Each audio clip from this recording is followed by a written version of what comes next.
Prajapatidam namama Om Bhurvubhuvah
Vasudevaya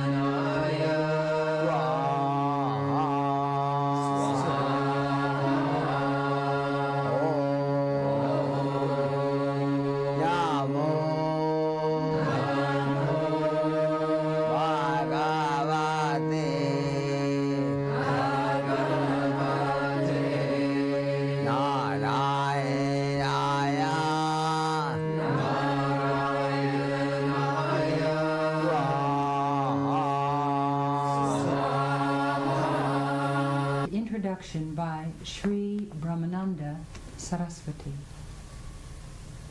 Kena Upanishad consists of two words, Kena and Upanishad. Kena means who is who and what is what. Upanishad means abidance in one's true self, or to experience that which is our truth. The Vedas are the basic scriptures of the Hindus, and there are 4 Vedas.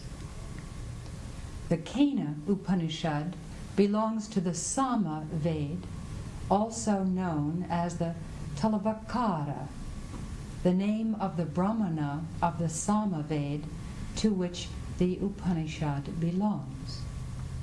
It has 4 chapters. The first 2 are in verse, the other 2 in prose. The metric portion deals with the supreme, unqualified, transcendental Brahman, consciousness, the absolute principle underlying the world of phenomena. The prose part of the Upanishad deals with the Supreme as God, Ishvara.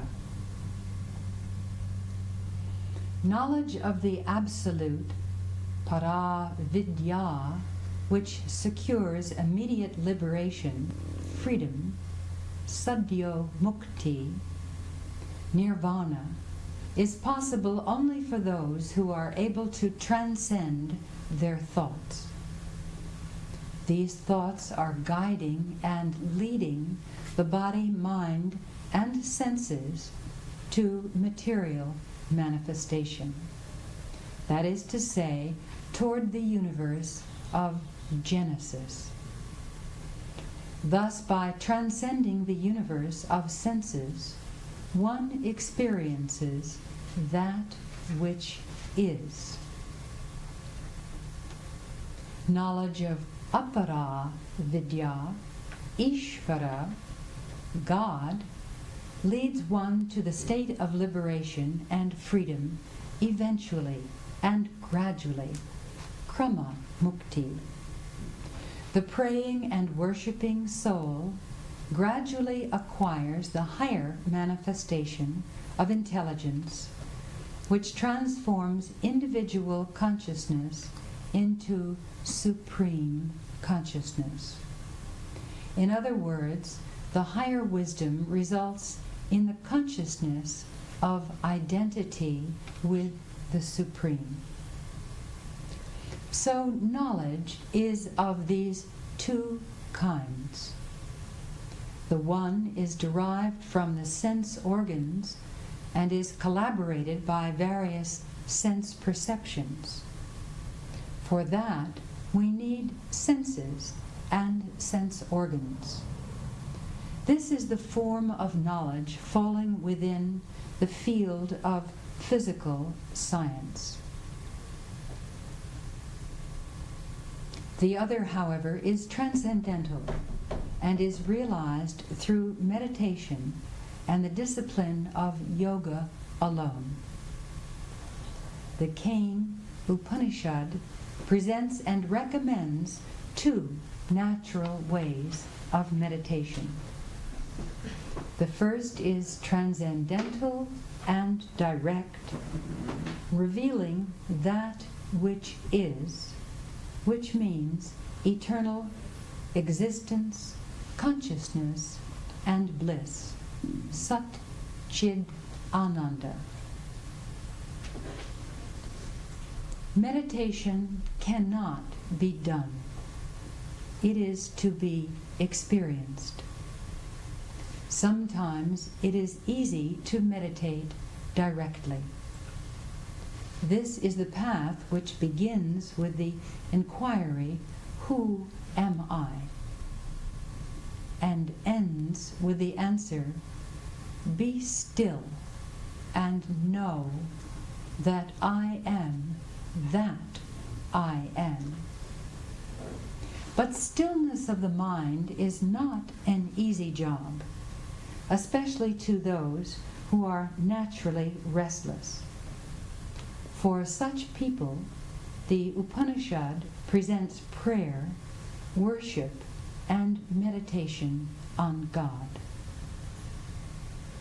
It is very natural that sometimes one likes to meditate on God with love, devotion, and surrender.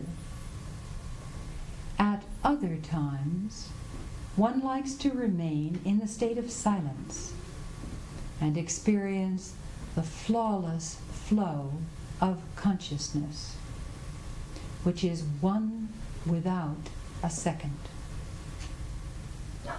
These are both natural, and consciousness seemingly moves from one aspect to the other according to the individual.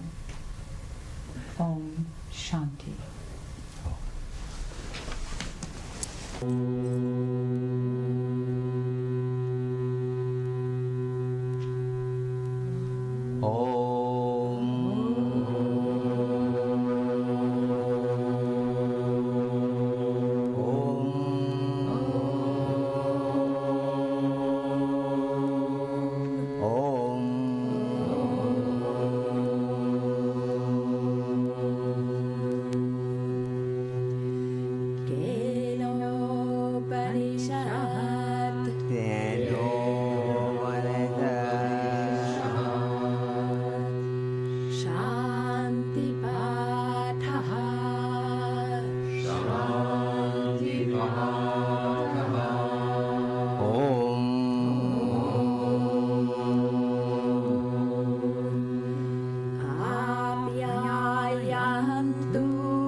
Knowledge of Brahman, of the Absolute, which secures immediate liberation, cannot be achieved by logic, reason, or the senses.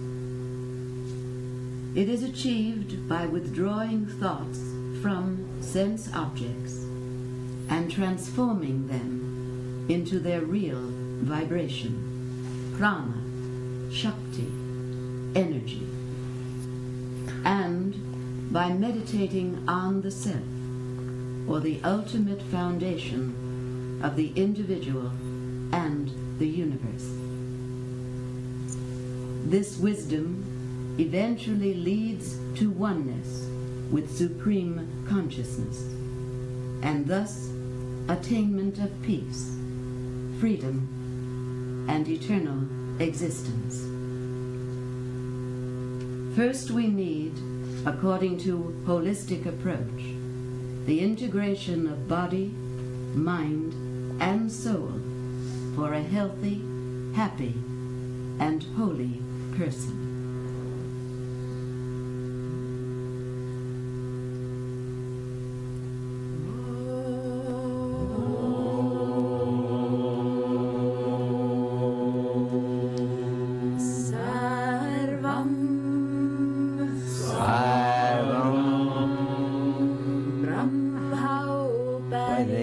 Upanishadam Brahma Upanishadam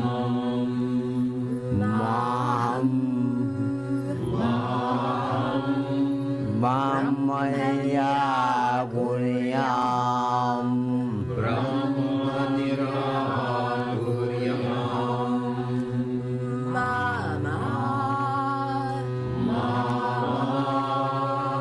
Brahmanira Karot Brahmanira Karot Anirakaranam Anirakaranam Adu Asu Anirakaranam Anirakaranam Meyastu Meyastu Sarvam Brahma Upanishadam Maham Brahmanira Guryam Mama Brahmanira Karot Anirakaranam Astu Anirakaranam Meyastu.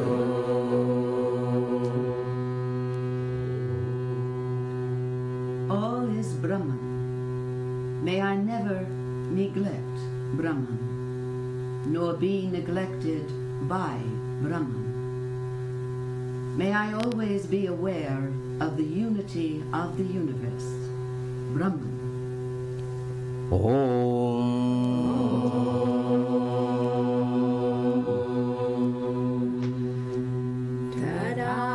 Tadatmani rate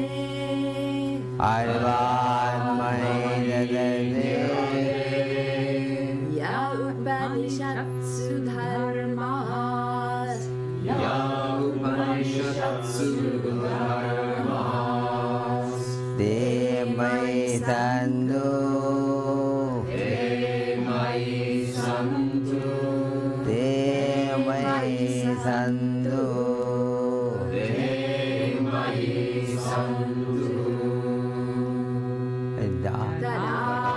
Tadatmani rate ya Upanishatsu dharmas te mai santu te mai santu. Om Shanti Shanti Shanti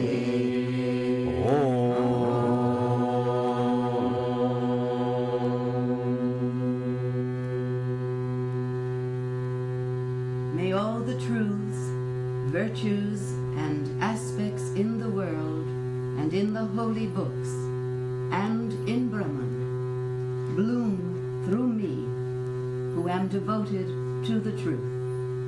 Peace, peace, peace.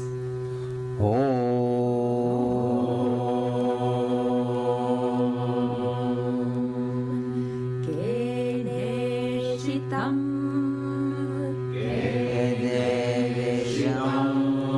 Vadadi Vedam Vada Adati Pradeshitam Manah Tena Bana Kena Prana Vadama Vaidyoga Pratama Praiti Yuddha Keneshitam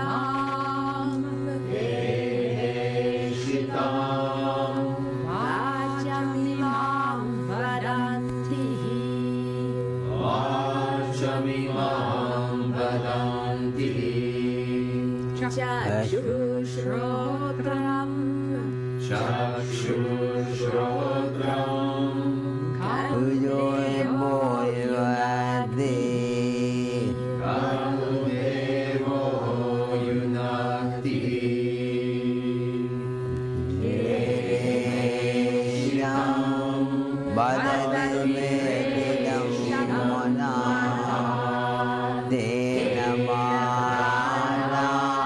Badamamaidiyoga Tinidijam Badamimam Varanti Dododododram Kalvero Yunati.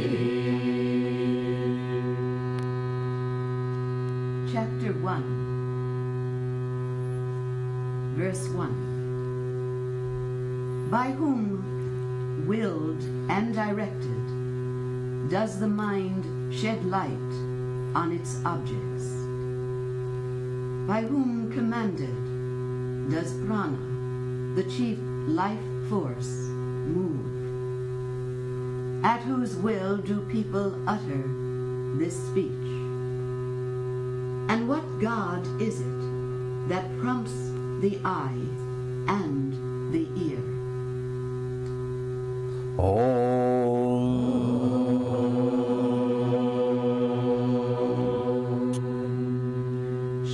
Shrotrasya Shrotram Shodrasya Shodram Manadoyad Manaso Manoyad Vacho Havacham Vacho Havacham Saupranasya Pranaha Saupranasya Pranaha Chakshur Chakshur Atimujya Dhira Atimujya Dhira Pretyasmai Lokat Pretyasmalokat Amrita Bhavanti Amrita Bhavanti Shrotrasya Shrotram Manaso Manoyad Vacho Havacham Saupranasya Pranaha Chakshur Atimujya Dhira Pretyasmalokat Amadavanti.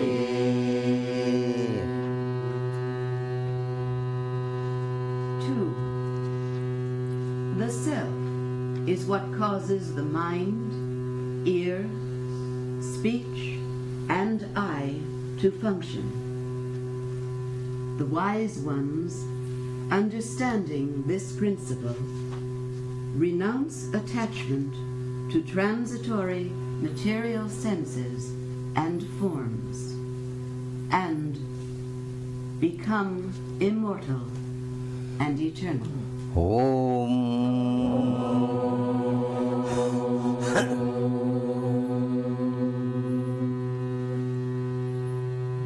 Natatra Chakshur Gachati Ada Chakshur Gachati Navag Gachati Navad Gachati no mana No Manaha Navidmo mana Navidmo namayani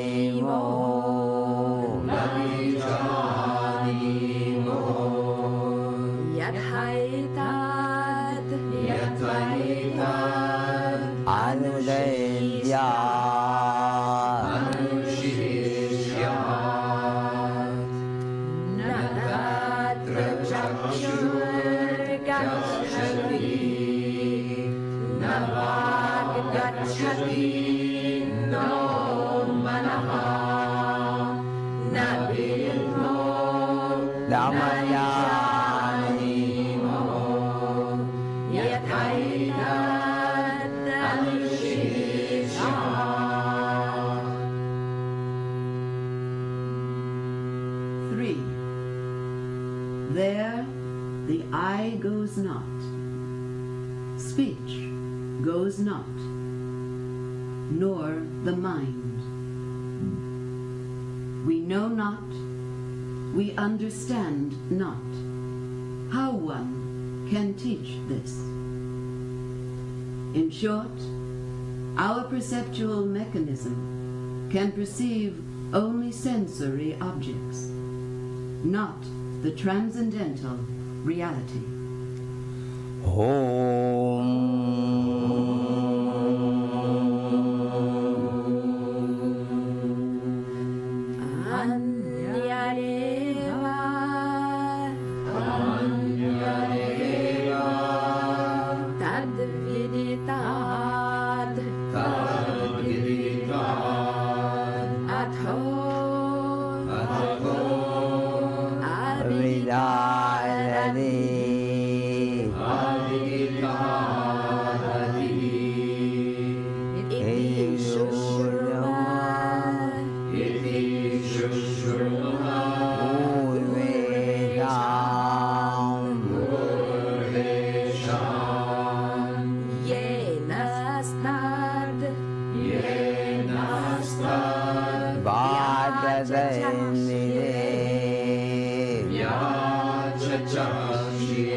Although the self is neither known nor knowable, as we have heard from ancient teachers who have taught us of the self, we can learn of the self through a teacher who has had this experience. Nirvanic consciousness is other than the known and also other than the unknown. Thus we hear from those who have experienced it.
That which is not expressed by speech, but by which speech is expressed, that truly, know thou, is Brahman, not what people worship here.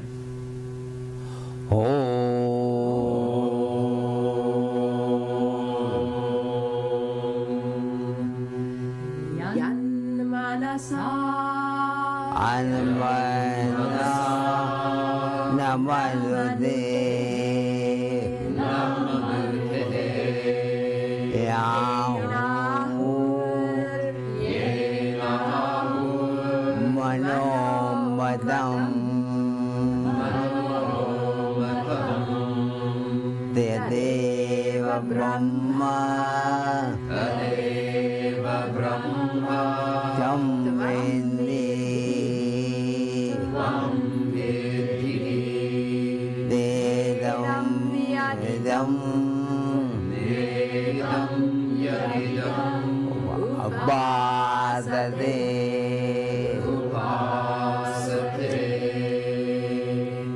Yan Manasa Namadute Yena Manomadam Tadeva Brahma Tvam Vidhi Vedam Vedam Upasate Om.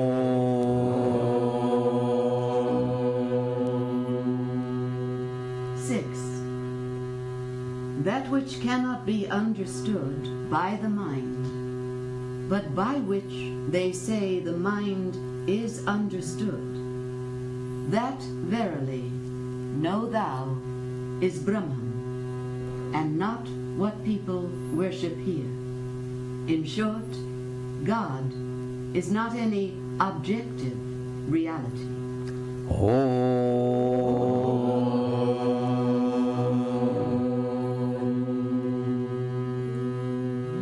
Yachachusha Yachachusha Napashyati Napashyati Yena Yena Chakshushi Pashyati Chakshushi Pashyati Tadeva Brahma Tadeva Brahma Tam Vedi Tvam Vidhi Vedam Vedam Vedam Yadidam Upasate Upasate Yachachusha Napashyati Yena Chakshushi Pashyati Tadeva Brahma Tvam Vidhi Vedam Yadidam Upasate Om.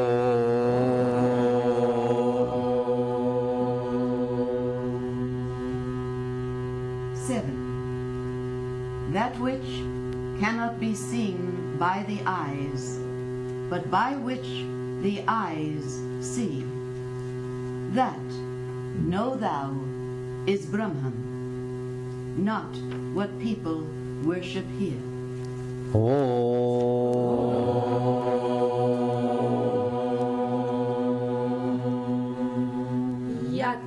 Yachrotrena Yachrotrena Nashrinoti Nashrinoti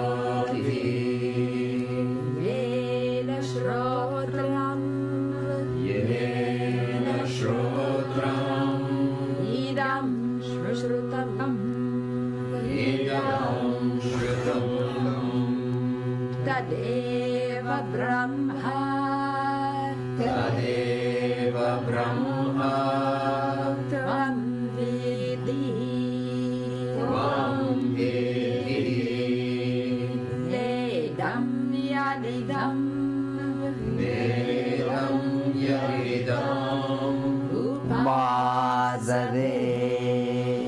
Upasate Yachrotrena Nashrinoti Yena Shrotram Idam Shrutam Tadeva Brahma Tvam Vidhi Vedam Yadidam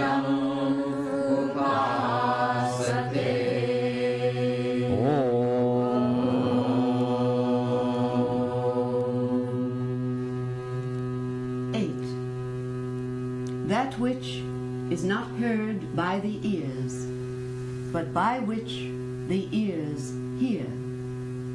That, know thou, is Brahman, not what people worship here.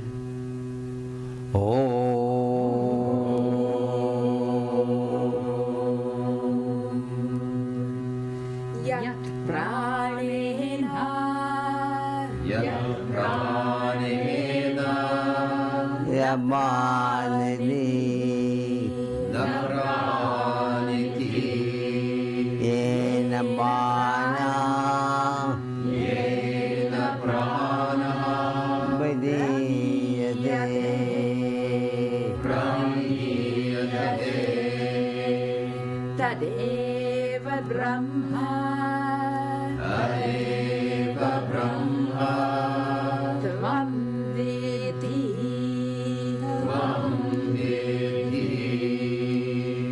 Nedam Yadidam Nedam Yadidam Upasate Upasate Yat pranena Vaniti Yamena Prana Vidiyate Tadeva Brahma Yam Nedam Yadidam Upasate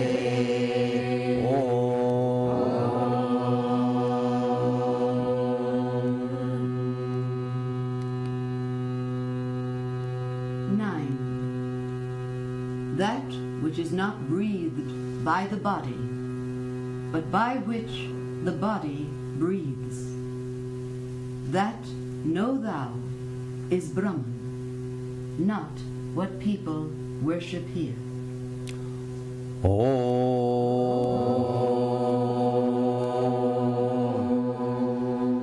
Yedi Prathama Khanda Adi Bhagavanda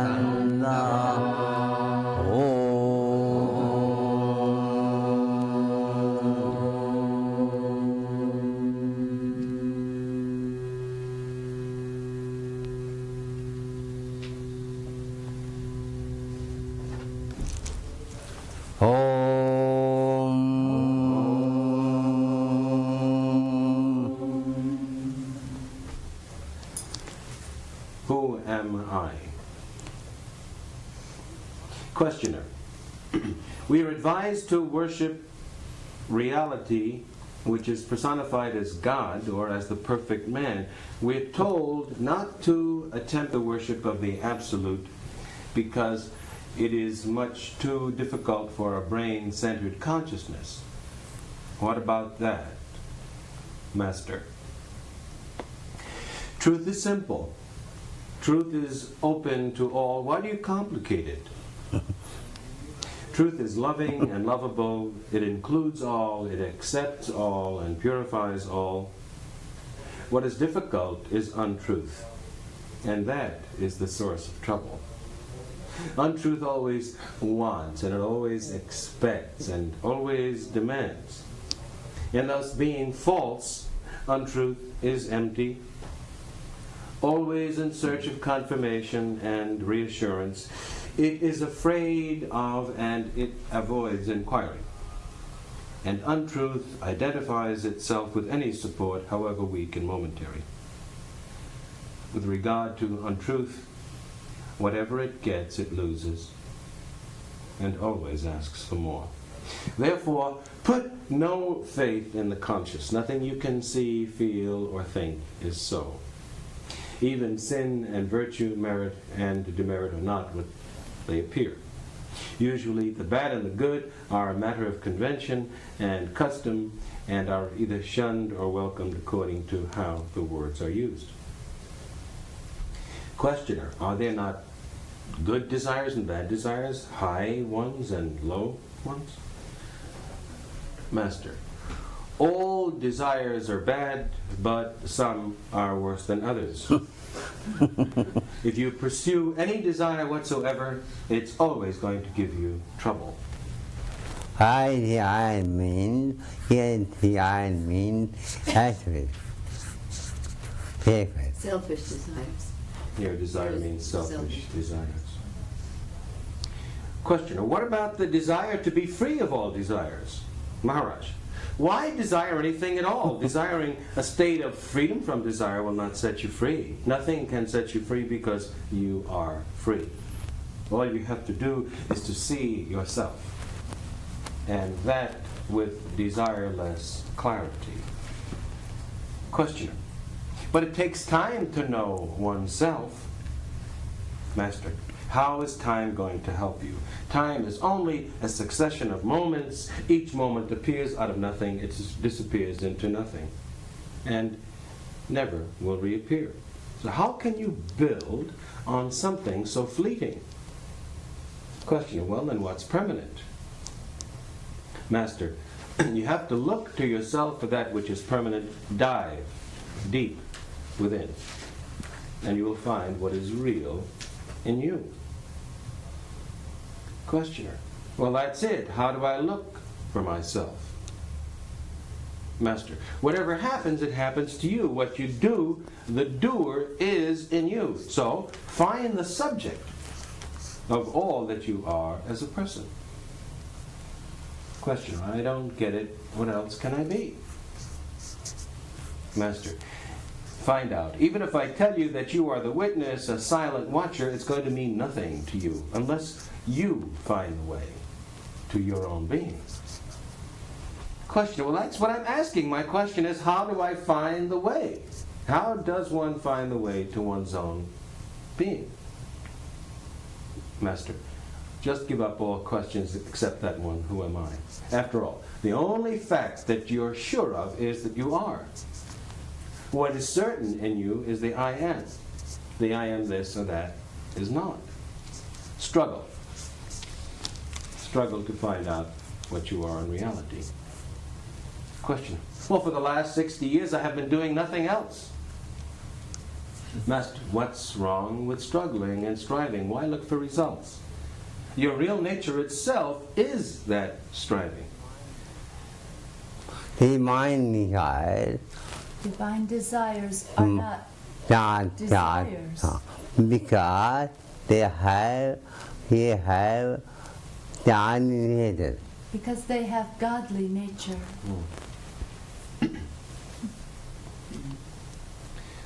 The questioner just said, well, struggling, striving is painful. The Master says, you make it painful by seeking results. Therefore, strive without seeking and struggle, but without greed. Question. Master, why has God made me as I am?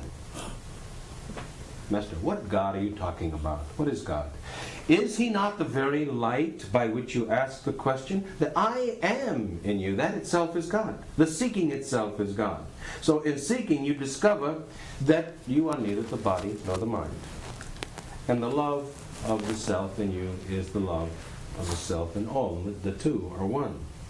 The consciousness in you and the consciousness in me, which are apparently two, are really one. They seek unity. That is what is called love. Question. How am I going to find that love? Master, what do you love now? You love the I am. So give your heart and mind to it. Think of nothing else. And this state, when natural and effortless, is the highest state. In love, that love itself will be both the lover and the beloved. Question. Well, everybody wants to live, to exist. Isn't that self-love? Master, all desire, yes, has its source in the self. It's all a matter of choosing the right desire. Question. But what's right and what is wrong, that varies with habit and with custom, and standards vary with societies. Master, you must discard all traditional standards. Leave those traditional standards to the hypocrites. Only that which is good is what liberates you from all desire and all fear and all wrong ideas. As long as you're going to worry about sin and virtue, you will not have peace. Questioner: well, I grant that sin and virtue are social norms, but there may be also spiritual sins and virtues. I mean by spiritual, Master, the absolute. Is there such a thing as absolute sin? Absolute virtue? Master, I have told you, sin and virtue refer to a person only. Without a sinful or virtuous person, what is sin or virtue? At the level of the absolute, please understand, there are no persons. That ocean of pure awareness, which is your nature, that is neither virtuous nor sinful. And therefore, sin and virtue are invariably relative. Questioner: well, can I do away with these unnecessary notions? Master: no, not as long as you think yourself to be a person. Question: well, by what sign will I know that I'm beyond sin and virtue? Master: by being free from all desire and fear, from the very idea of being a person. To nourish the ideas I'm a sinner, I'm not a sinner, that is sin. To identify oneself with the particular, that's all the sin that there is. You see, the impersonal is all that is real. The personal appears and disappears. The impersonal being is that pure I am. I am this or that, that's the person. So the person is relative and pure being is fundamental. Questioner: well, Master, surely pure being is not unconscious, nor is it devoid of discrimination. How can it be beyond sin and virtue, as you say? Just tell us, please. Has it intelligence or not? Master: all these questions arise from your believing yourself to be a person. Meditate on that pure I am, go beyond the personal, and then see. Question: well, what exactly do you mean when you ask me to stop being a person? Master: I don't ask you to stop being. That you cannot. I ask you only to stop imagining. Imagining that you were born, you have parents, that you're a body, that you're going to die, and so on and so forth. Just try. Make a beginning. It's not as hard as you think. Question: are you saying that to think oneself as the personal is the sin of the impersonal? Have I got that right? Master: again, this is the personal point of view. Why do you insist on polluting the impersonal with your ideas about sin and virtue and so on? It just doesn't apply. The impersonal can never be described in terms of good or bad. It is pure being. It is absolute wisdom and love. All absolute. So where is the scope there for any kind of sin? And the opposite of sin, that's what virtue is. Question: well, we talk about divine virtue. Master: true virtue is your swarupa, your divine nature. What you are really, that is your virtue. But the opposite of sin, which you call virtue, is only obedience. And that is born merely out of fear. Question: well, why this effort all the time at being good, behaving well, being nice, and so on? Master: it keeps you on the move. It keeps you on the move, and you go on until you find God, and then God takes you into Himself and makes you as He is. Question: the same action is considered natural at one point, a sin at another. What makes it sinful? Master: whatever you do against your better knowledge is sin. Question: but knowledge depends on memory. Master: remembering your true self, that is virtue, and forgetting your true self, that is sin. It all boils down to the mental or psychological link between spirit and matter. We can call this link the psyche or the antakarana. So when the psyche in you is raw, undeveloped, when it's quite primitive, it's subject to gross illusions. But as it grows in breadth and sensitivity, it becomes a perfect link between pure matter and pure spirit. It gives meaning to matter and gives expression to spirit. Now there's the material world, the Mahadakash, and the spiritual, or the Paramakash. Between lies the universal mind, the Chid Akash, and that's also the universal heart. It's called the Prem Akash. And it's a wise love which makes the two one. Master, says the questioner, some people are stupid, some are intelligent. The difference, as you say, is in the psyche. The ripe ones have had more experience behind them. And so just like the child grows by eating and drinking, sleeping and playing, so a man's psyche is shaped by all the things that he thinks and feels and does and believes, until it's perfect enough to serve as the bridge, as you say, between the spirit and the body. Now, as the bridge permits traffic between the banks, so does the psyche bring together the source and its expression. Is that what you mean? Master, you call it love. The bridge is love. Questioner. Well, ultimately everything is experience. Whatever we think or feel or do is experience, but behind that is the experiencer. So everything we know consists of these two, the experiencer and the experience. But the two, you're saying, are really one. The experiencer alone is in the experience? Is the experience? Still, the experiencer takes the experience to be outside. So in the same way, the spirit and body are one. They only appear as two? Is that it? Master, to the spirit, there is no second. Question. Well, to whom does this second appear? It seems to me that duality is an illusion induced by the imperfection of the psyche. And when the psyche is perfect, then duality is no longer seen. Master, you got it. You have said it. Again. Questioner. Well, to whom does this second appear? It seems to me that the duality is an illusion which is induced by the imperfection of the psyche.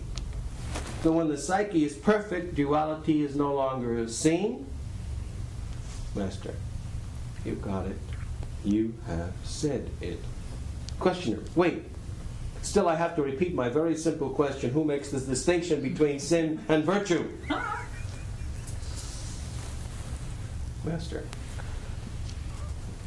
He who has the body sins with the body,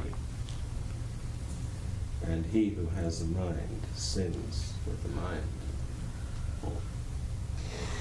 Question. Master, I'm confused.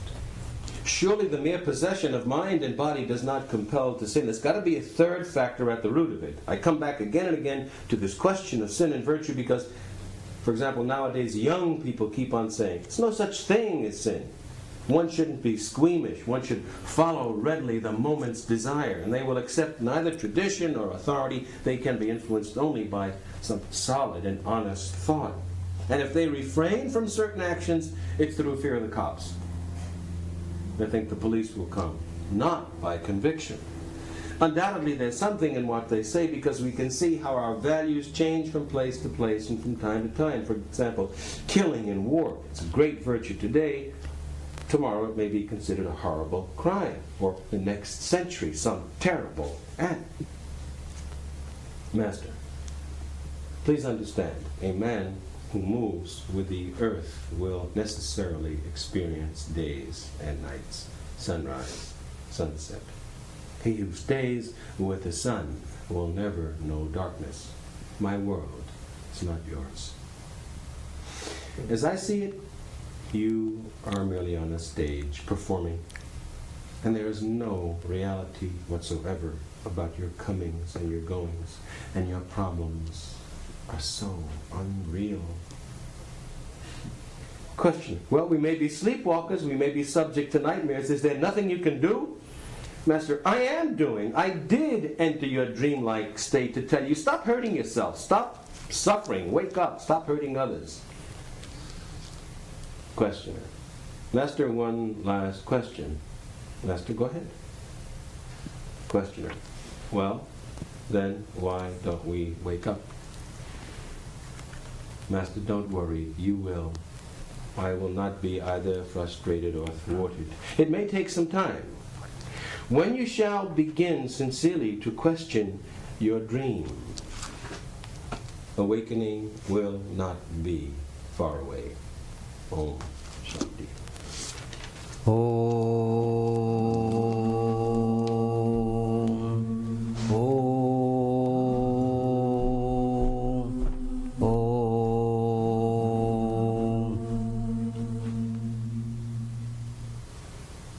Meditate on I am. Meditate on I am, Beyond the body, thinking mind. beyond the body and thinking mind.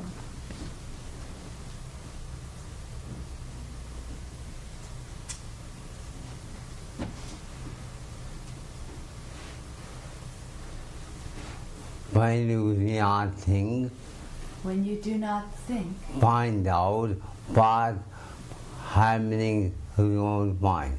find out what is happening to your mind. When you can't think, your mind can't form the full wide. When you do not think, your mind is transformed into blue sky. Feel. Feel.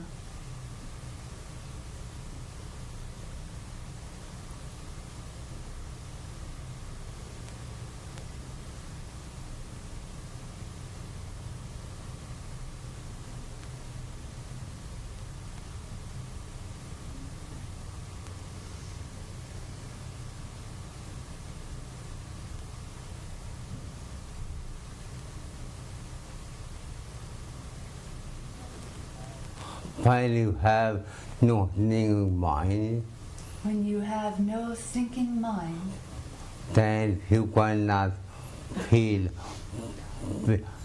identity with your body. then you cannot feel identity with your body. Although you will have your body, Although you will have your body, but not identity. but you won't have identity with your body. Body became pure TV house. The body becomes like your TV or house.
Without thinking mind, you cannot have any money. Without thinking mind, you cannot have any worry And memory. and any memory.